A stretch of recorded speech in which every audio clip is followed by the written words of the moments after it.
Shalom Bapak Ibu Saudara-saudari yang dikasihi oleh Tuhan Yesus Kristus. Pada hari ini Sabtu 6 November 2021, saya Pendeta Clara Hutasoid bersama dengan Ibu Martina Ruhulesin yang biasa kami sapa dengan Ibu Paulus mengajak kita bersama merenungkan firman Tuhan yang diambil dari renungan harian Sinode GKO yang menggunakan pendekatan 4M: menerima, merenungkan, melakukan, dan membagikan. Tema firman Tuhan pada hari ini adalah alasan memuji Tuhan, Dia penjaga dan Raja. Mazmur 146 ayat 9 sampai 10. Mari kita berdoa. Bapa kami yang di sorga, kami bersyukur untuk berkat-Mu pada hari ini. Saat ini kami mau merenungkan firman-Mu.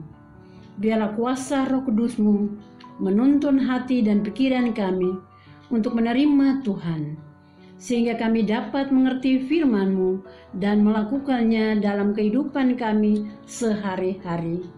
Inilah doa kami Tuhan. Doa ini kami panjatkan hanya di dalam nama Tuhan Yesus Kristus, Tuhan dan Juru Selamat kami yang hidup. Amin. Mari kita buka Alkitab dari Mazmur pasal yang ke-146 ayat yang ke-9 sampai 10. Tuhan menjaga orang-orang asing, anak yatim dan janda ditegakkannya kembali, tetapi jalan orang fasik dibengkokkannya. Tuhan itu Raja untuk selama-lamanya. Allahmu ya Sion, turun-temurun. Haleluya.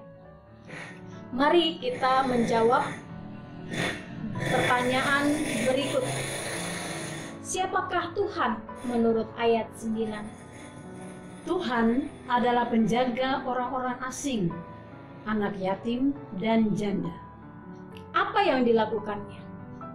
Tuhan menegakkan kembali orang-orang asing, anak yatim dan janda, tetapi Ia membekukan jalan orang fasik.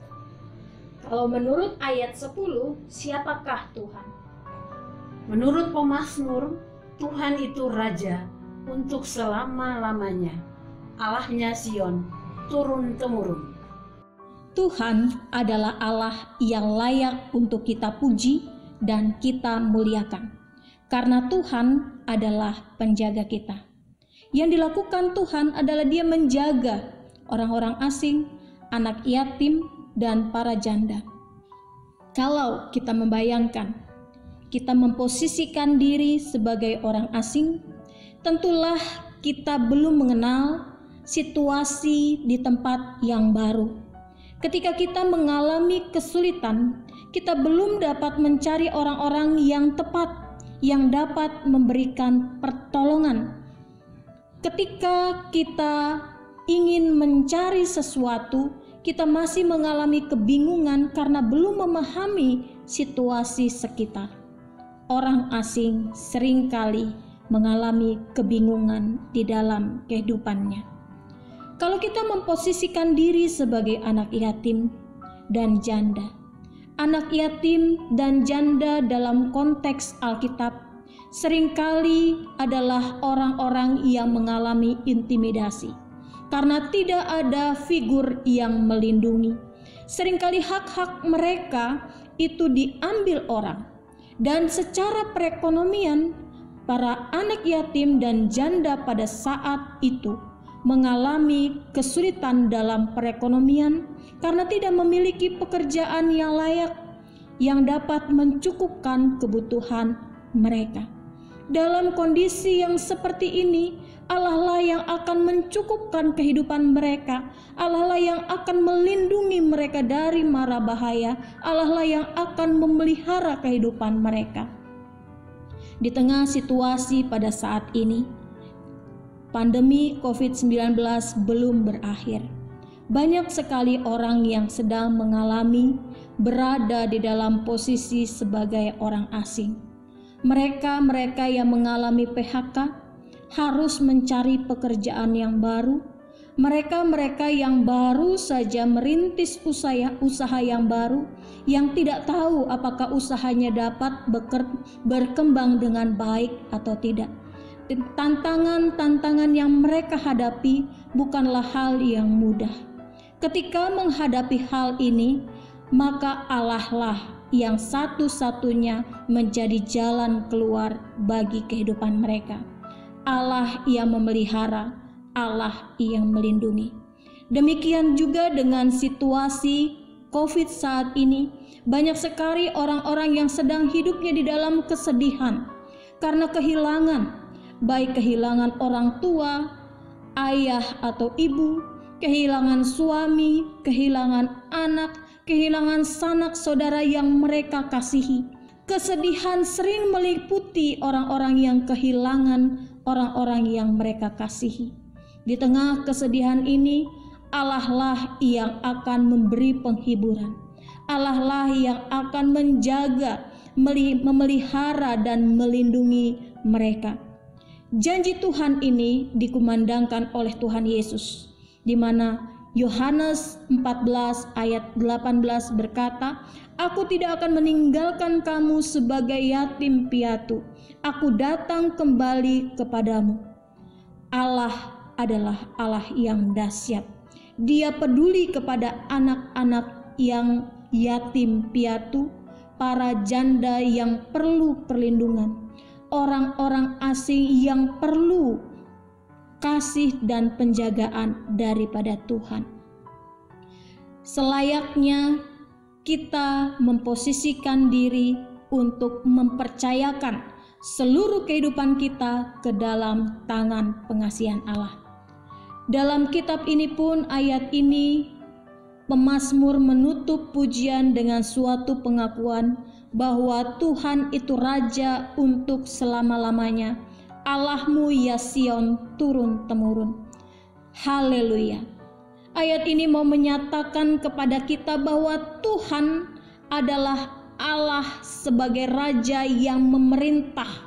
Pemerintahan Allah berlaku di dalam seluruh kehidupan orang-orang yang percaya kepadanya, dan pemerintahan Allah berlaku untuk seluruh alam semesta yang ada di dunia ini. Allah yang dipuji dan dimuliakan, Allah yang kita sembah secara turun-temurun. Sebagai orang yang percaya kepada Allah, hendaknya kita memegang iman percaya itu sampai seumur hidup kita. Bukan hanya sekedar kita memegang iman percaya seumur hidup, tetapi iman yang kita pegang hendaklah kita wariskan secara turun-temurun.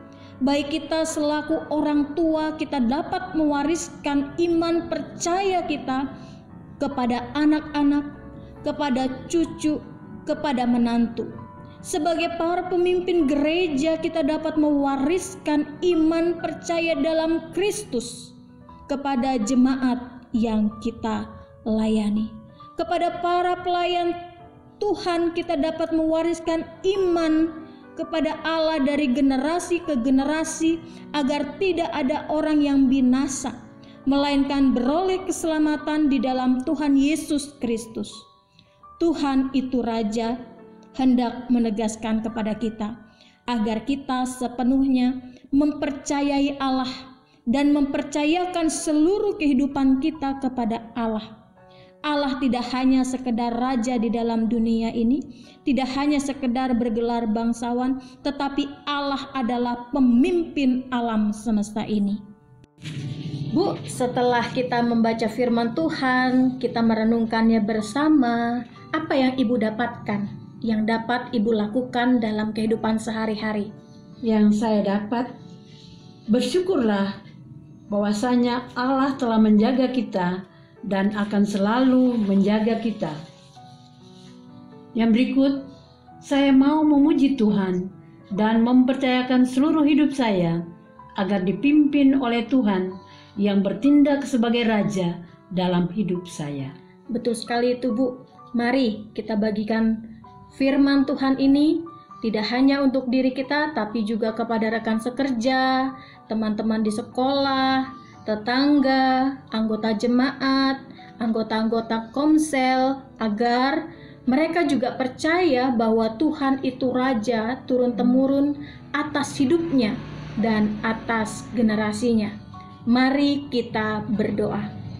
Tuhan, terima kasih untuk firman-Mu pada hari ini yang mengajarkan kami bahwa Tuhan adalah penjaga hidup kami. Tuhan, biarlah kiranya kami menjadikan Engkau sebagai Raja yang memerintah dalam seluruh kehidupan kami. Ajar kami Tuhan, agar dapat percaya dan mempercayakan seluruh kehidupan kami dalam perlindungan-Mu. Hari ini kami akan melanjutkan aktivitas kami. Tuntunlah kami dalam melakukan aktivitas kami sepanjang hari ini. Inilah doa kami Tuhan. Dalam nama Yesus kami berdoa. Amin. Amin.